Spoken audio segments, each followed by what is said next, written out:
Let me just guide you through some of what we're trying to do, because what our aim in this campaign is to put wind in the sails of a complex economic thing. So we changed Tobin to Robin, very easy, only had to change one letter. Very cheap. And as you can see, so if you just go back, there is an extraordinary array of supporters. I'm delighted to see the Royal Society for the Prevention of, for the protection of birds there, not the prevention of birds, obviously. They want the officers. And, you know, brilliant, the Salvation Army's there, One's there, all these brilliant development groups, Greenpeace UK. It is a huge coalition, and what we want is to create something where the public are allowed to say, the same public who give money to Comic Relief, the same public who have suffered as a result of the recession, that they would love this to be a big, exciting thing, a new solution for a new decade. So if you head on, this is our basic proposition. Support the bankers. They do so much to make the world a better place. We would like to transform to support the tax on bankers.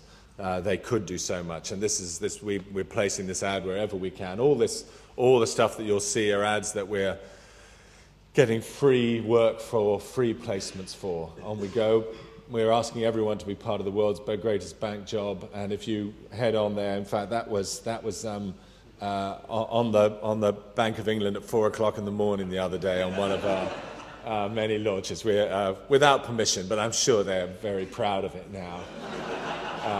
That they can say we were there at the beginning of the campaign. And we do live in an exciting and brilliant new world, and it was extraordinary how many people now are wearing these little green masks, if you look at them on Twitter and on Facebook. And unseating the mighty Cheryl Cole for a few days when we launched the Robin Hood tax, it was the most discussed issue on Twitter, with hundreds of thousands of people suddenly realizing that here was a new opportunity. And I think that we will get a lot of energy and pressure from the social networking sites. As you can see, we're aiming for coverage, we're aiming to discussion. I think there's no point these days in launching a campaign and hoping that no one will argue with you. But what I do think is there is an unarguable need for the money, and we want everyone to state what they think, discuss it, and try and see whether or not some government, particularly all three parties in the run-up to the election, can have the courage to take this on as policy.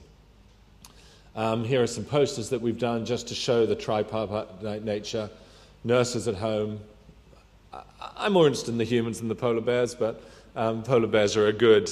it was a choice between a polar bear and an Eskimo, and we thought the polar bear was cuter. And then all the needs in the developing world. And as you know, we're going to use all the metaphors and imagery that we can for Robin Hood. And on the target, you see UK public services, poverty abroad, and climate change. And we hope that there'll be... Oh, and no, it's all right. This is Sienna Miller. If we keep whipping through, there's Lamar. Here we go. And so we're hoping that, you know, celebrities...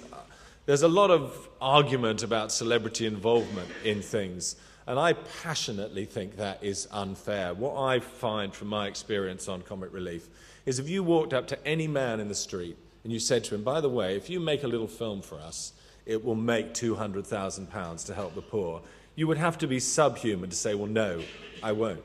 I feel the same about a lot of famous people who get involved in campaigns like this. They are simply representing, they don't particularly want to do it, they have enough pictures in Heat, but they are representing normal people, which they indeed are, caring passionately about obvious concerns.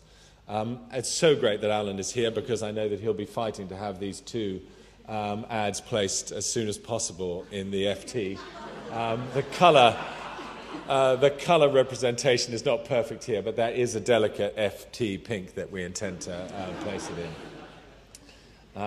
And here we go. The loose change argument is one of the arguments. It really is 0.05. And when we say that, by the way, there's been a lot of jumping on the 0.05, saying, well, that's too big for some things, too big, too small for others. It's absolutely true that that is an average. It's the kind of idea about the level that we're talking about. That would be charged on transactions. Here we go. Hey, buddy, can you spare 0.05% of your financial transactions? We believe they can, and I think the public believes that they can too. And it is interesting that the church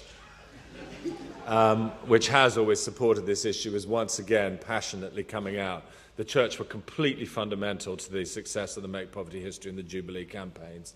And once again, the simple, fundamental arguments, both about poverty domestically and abroad, are finding support in the church, and we're looking forward. And I think that might be an important thing in the United States as well, when we begin to campaign there. So we've got a plan, and our plan is to launch and launch and launch again until it happens. And finally, I'll introduce Bill to just say a word about the first, in what I trust will be a sequence of films that we'll be making on the issue. But I genuinely, we've been surprised and delighted by the public passion for this campaign. We genuinely believe it's a hugely popular, immediate thing for politicians to do.